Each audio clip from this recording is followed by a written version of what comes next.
గదిని సగము పంచుకుంది ఎవరు అనుకోవాలి ఏం కావాలి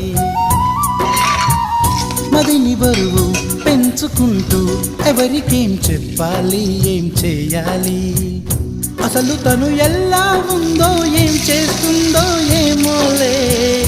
అసలు మనిషైనా కూడా మనకేముంది మామూలే కళలు తెలుసా ఏమో బహుశా కవిత మనిషా కలల హంస మనసు కొంచెం తెలుసుకుంది కలిసిపోయే మనిషిలాగా మంచి పద్ధతంటూ ఉంది మదిని లాగుతున్నది ఎంత ఎంత వింతగున్నది వెన్నెల్లో హాయ్ హాయ్ మల్లెల్లో హాయ్ హాయ్ వరాల జల్లే కురిసే తప్పెట్లు హాయ్ హాయ్ ట్రంపెట్లు హాయ్ హాయ్ ఇవాళ మనసే మురిసే మే నెలలో ఎండ హాయ్ ఆగస్టు వాన హాయ్ జనవరిలో మంచు హాయ్ హాయ్ రామా